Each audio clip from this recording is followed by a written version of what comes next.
Aku ada pertanyaan, menurut kalian AI itu teman atau musuh? Jika kalian pikir AI itu teman, lihat ini. Breaking news. Menurut berita dari CBS News, karena kehadiran AI, sekitar 300 juta posisi pekerjaan secara global akan terdampak, termasuk bagian administrasi, legal, dan engineering. Bersumber dari World Economic Forum, 85 juta pekerjaan akan tergantikan oleh AI pada tahun 2025. Dan dilansir dari BBC News, AI menggantikan pekerjaan manusia lebih cepat dari yang kita bayangkan. Apakah kalian sadar bahwa pekerjaan yang kita kenal selama ini perlahan mulai digantikan oleh teknologi? AI atau Artificial Intelligence kini hadir tidak hanya untuk membantu, tetapi juga menggantikan banyak pekerjaan manusia. Di industri manufaktur misalnya, robot yang dilengkapi AI telah menggantikan peran pekerja di jalur produksi. Seperti Tesla, perusahaan milik Elon Musk ini, lebih dari 80% proses produksinya sudah diotomatisasi atau digantikan oleh AI. Kalian mungkin pernah berinteraksi dengan chatbot seperti ChatGPT. Mereka mampu menjawab pertanyaan kalian tanpa perlu bantuan manusia. Ini adalah contoh nyata bagaimana AI mengambil alih pekerjaan yang dulu dilakukan oleh manusia. Dan diperkirakan kehadiran AI akan menghilangkan 85 juta pekerjaan pada tahun 2025. Tahun ini sangat amat mengerikan, bukan? Berarti AI musuh dong. Nanti dulu, lihat juga ini. Dalam dunia kesehatan, AI telah membantu menyelamatkan nyawa. Contohnya, sistem AI seperti Watson Health dari IBM mampu menganalisis data medis dalam jumlah besar dan memberikan diagnosis yang akurat. Sedangkan menurut laporan dari Harvard Business Review tahun 2023, AI membantu dokter mendeteksi kanker payudara 30% lebih cepat dibandingkan metode tradisional. Di bidang pendidikan, AI seperti platform Duolingo membantu jutaan siswa belajar bahasa dengan cara yang interaktif dan personal. AI juga digunakan untuk memberikan rekomendasi materi belajar yang sesuai dengan kebutuhan masing-masing siswa.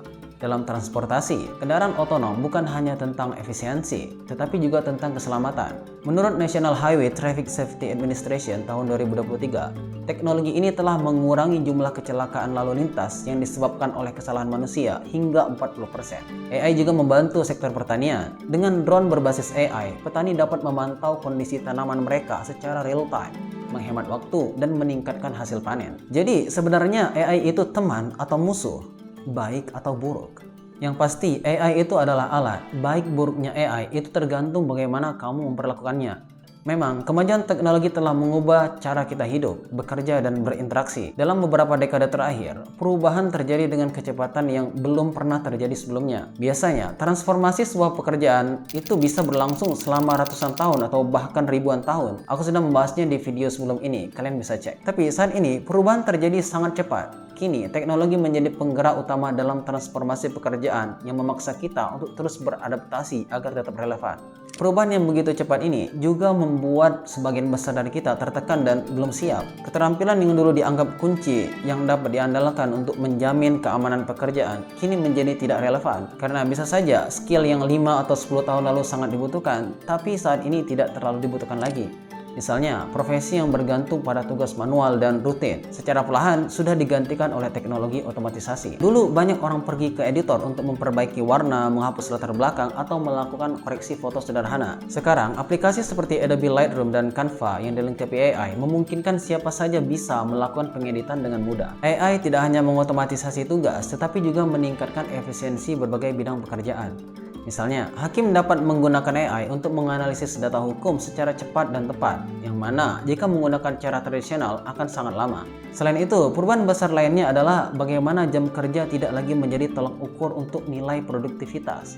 Kalau dulu semakin lama bekerja artinya kita semakin produktif dan mungkin hasilnya akan semakin baik. Tapi saat ini kalau kita bisa menyelesaikan pekerjaan yang dilakukan berjam-jam dalam hitungan menit menggunakan AI, kenapa tidak? AI mendorong efisiensi yang membuat pekerjaan dilakukan lebih cepat dengan hasil yang tetap berkualitas tinggi. Karena pada dasarnya AI itu dirancang untuk mempermudah pekerjaan kita. Peluang besar yang diciptakan oleh AI tidak datang tanpa tantangan. Ketakutan kehilangan pekerjaan karena AI adalah kekhawatiran yang nyata. Tapi sejarah telah membuktikan bahwa setiap kali teknologi baru muncul, pekerjaan lama mungkin hilang, tetapi pekerjaan baru yang bahkan tidak terpikirkan sebelumnya akan muncul juga. Mungkin memang benar 85 juta pekerjaan akan hilang.